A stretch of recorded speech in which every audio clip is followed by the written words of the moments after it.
నమస్కారం, welcome to 1 TV news. ముందుగా headline చూద్దాం.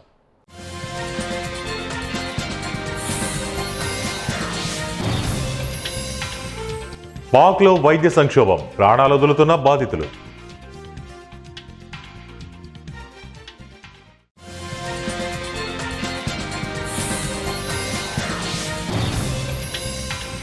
కెనడాలో 930 కోట్ల డ్రగ్స్ సీజ్, పలువురు భారతీయులు సహా 19 మంది అరెస్ట్.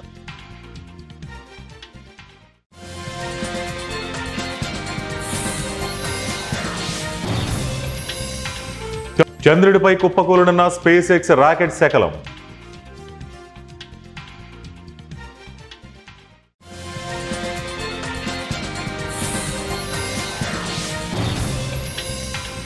బంగాళాఖాతంలో వాయుగుండం, ఆగస్టు 3 వరకు రాష్ట్రంలో వర్షాలు.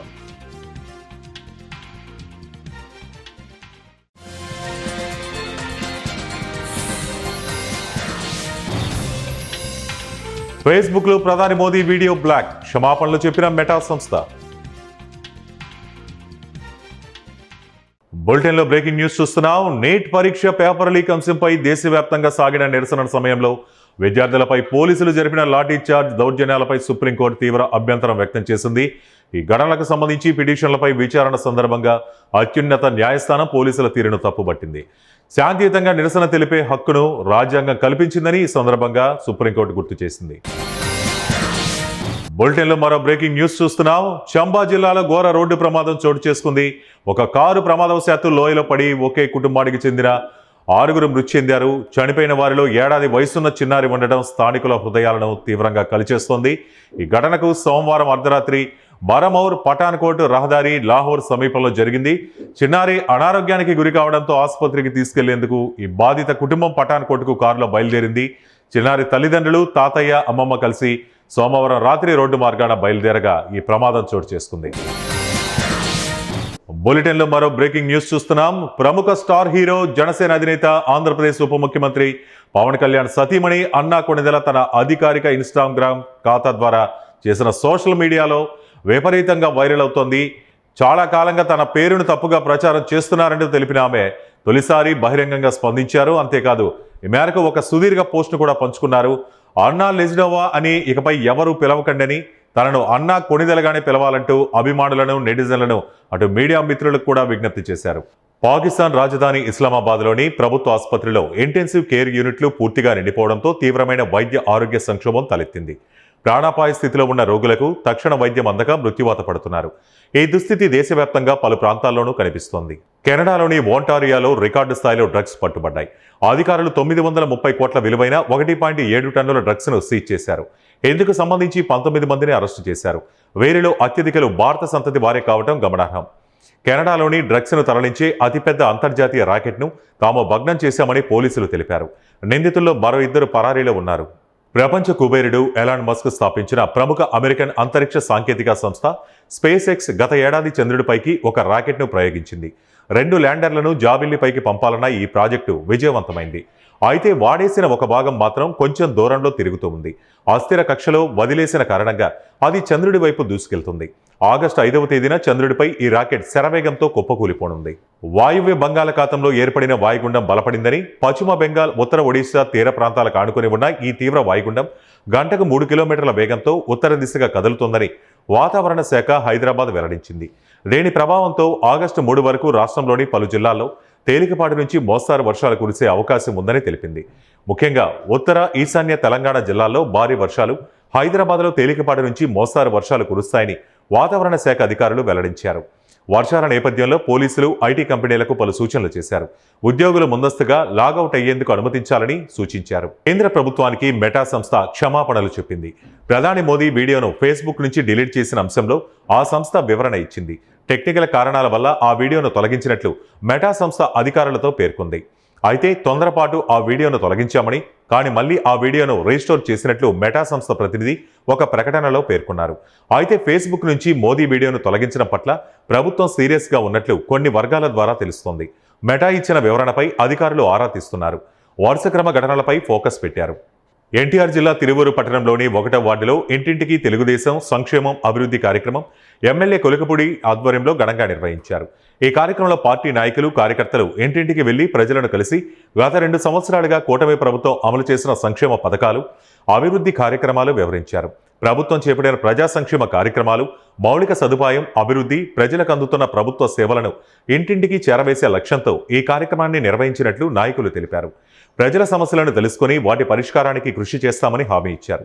ఈ సందర్భంగా ప్రజలు నాయకులకు తమ సమస్యలు, సూచనలు తెలియజేయగా వాటిని ప్రభుత్వ దృష్టికి తీసుకువెళ్లి పరిష్కరించేందుకు చర్యలు తీసుకుంటామని ఎమ్మెల్యే కొలకపూడి పేర్కొన్నారు. కార్యక్రమంలో తెలుగుదేశం పార్టీ నాయకులు, కార్యకర్తలు, అభిమానులు పెద్ద సంఖ్యలో పాల్గొన్నారు.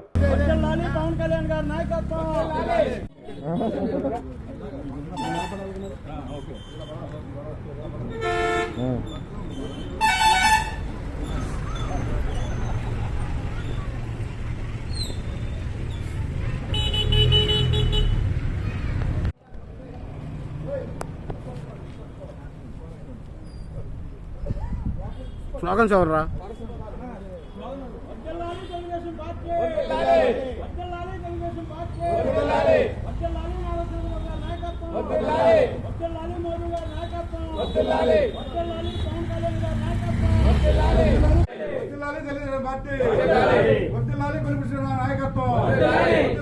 చంద్రబాబు నాయకత్వం, నారా లోకేష్ గారి నాయకత్వం, పవన్ కళ్యాణ్ గారి నాయకత్వం, మోడీ గారి నాయకత్వం, కొలిపూడి శ్రీనివాసరావు నాయకత్వం. తిరువూరు పట్టణంలో ఏఆర్సీ బార్ అండ్ రెస్టారెంట్ నిర్వాహకులు నిబంధనలను గాలికి వదిలేసి ఇష్టారాజ్యంగా వ్యవహరిస్తున్నారని స్థానికులు మండిపడుతున్నారు.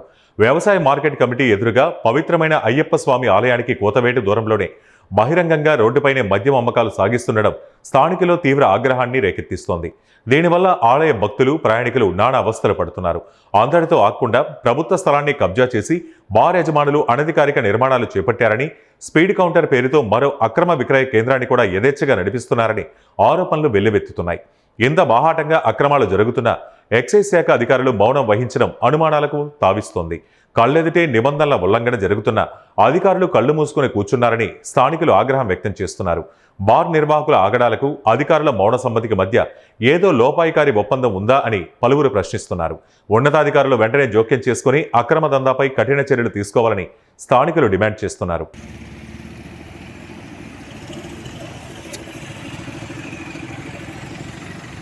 సంగారెడ్డి జిల్లా సదాశివపేట గురునగర్ కాలనీలో అర్ధరాత్రి బైక్ దొంగలు మరోసారి రెచ్చిపోయారు.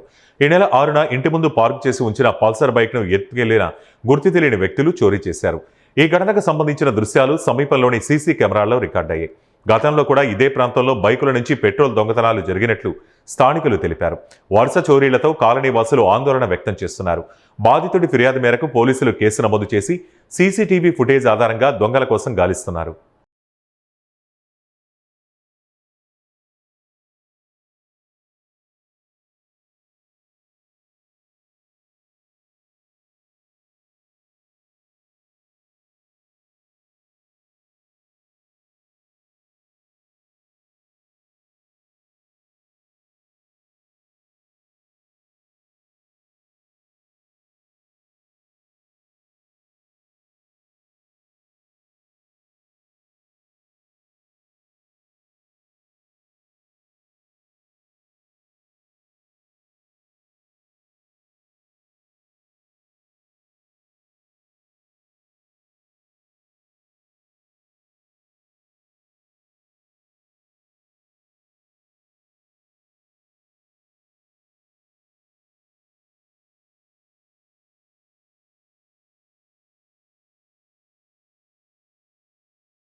భూ కబ్జా డాక్యుమెంట్ల ఫోర్జరీ కేసులో మాజీ స్పీకర్ తమ్మినేని సీతారాం ఆయన సతీమణి వాణికి ఏపీ హైకోర్టు ముందస్తు బెయిల్ మంజూరు చేసింది.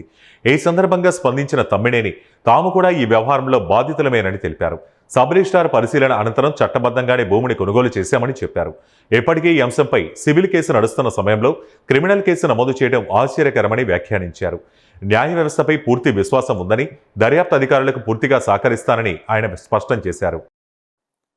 సివిల్ కోర్టులో ఇప్పటికే విచారణ జరుగుతున్న సమయంలో ఇప్పుడు క్రిమినల్ కేసు నమోదు కావడం మాకు ఆశ్చర్యం కలిగించింది. ఈ అంశంపై మా న్యాయవాదులు చట్టపరంగా తమ వాదనలు వినిపిస్తారు. న్యాయస్థానమే వాస్తవాలు నిర్ధారిస్తుంది.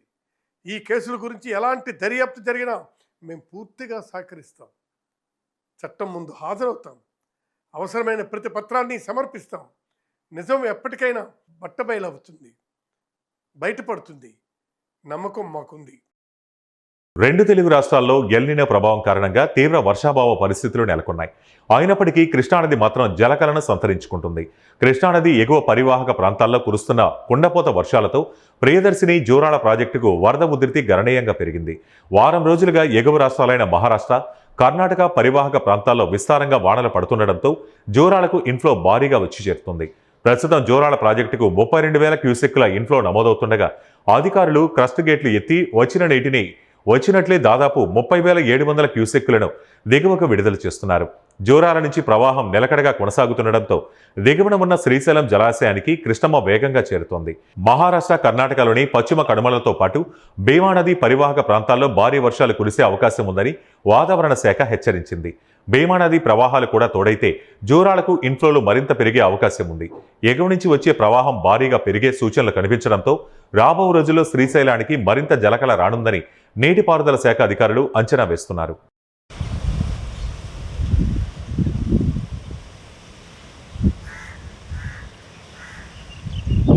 హైదరాబాద్లోని టప్పాచబుద్రా పోలీస్ స్టేషన్ పరిధిలో షమీం బేగం అనే మహిళపై సోమవారం రాత్రి 3 వ్యక్తులు హత్యాయత్నానికి పాల్పడ్డారు. తీవ్రంగా గాయపడిన ఆమెను ఉస్మానియా జనరల్ ఆసుపత్రికి తరలించగా పరిస్థితి విషమంగా ఉన్నట్లు సమాచారం. ఈ ఘటనపై పోలీసులు కేసు నమోదు చేసి నిందితుల కోసం గాలింపు చర్యలు చేపట్టారు. హైదరాబాద్లోని అవిడ్స్లో ఆదివారం డ్రగ్స్ విక్రయిస్తున్న సైఫ్ను పోలీసులు అదుపులోకి తీసుకున్నారు. కొనుగోలు కోసం కారులో వచ్చిన సైఫ్ పోలీసులను చూసి తప్పించుకునే ప్రయత్నంలో కారును రివర్స్ తీసి పీసీ మహేందర్ను ఢీకొట్టాడు. వెంబడించే క్రమంలో సిఐ సిబ్బందికి గాయాలైనప్పటికీ నిందితుడిని చాకచక్యంగా పట్టుకున్నారు. ఈ ఘటన సింగం సినిమాను తలపించింది. సంగారెడ్డి జిల్లా సదాశివపేట గురునగర్ కాలనీలో అర్ధరాత్రి బైక్ దొంగలు మరోసారి రెచ్చిపోయారు. ఈ నెల 6న ఇంటి ముందు పార్క్ చేసి ఉంచిన పల్సర్ బైక్ను ఎత్తుకెళ్లిన గుర్తు తెలియని వ్యక్తులు చోరీ చేశారు. ఈ ఘటనకు సంబంధించిన దృశ్యాలు సమీపంలోని సీసీ కెమెరాల్లో రికార్డయ్యాయి. గతంలో కూడా ఇదే ప్రాంతంలో బైకుల నుంచి పెట్రోల్ దొంగతనాలు జరిగినట్లు స్థానికులు తెలిపారు. వరుస చోరీలతో కాలనీ వాసులు ఆందోళన వ్యక్తం చేస్తున్నారు. బాధితుడి ఫిర్యాదు మేరకు పోలీసులు కేసు నమోదు చేసి సీసీటీవీ ఫుటేజ్ ఆధారంగా దొంగల కోసం గాలిస్తున్నారు.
వార్తలు ముగించే ముందు ముఖ్యాంశాలు మరోసారి.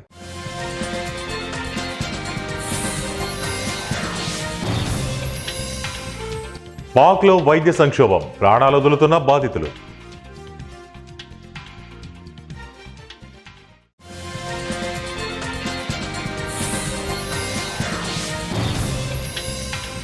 కెనడాలో 930 కోట్ల డ్రగ్స్ సీజ్, పలువురు భారతీయులు సహా 19 మంది అరెస్ట్.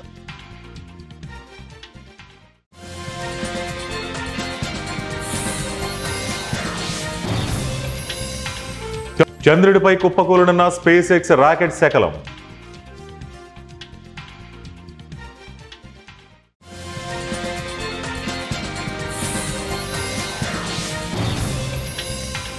బంగాళాఖాతంలో వాయుగుండం, ఆగస్టు 3 వరకు రాష్ట్రంలో వర్షాలు.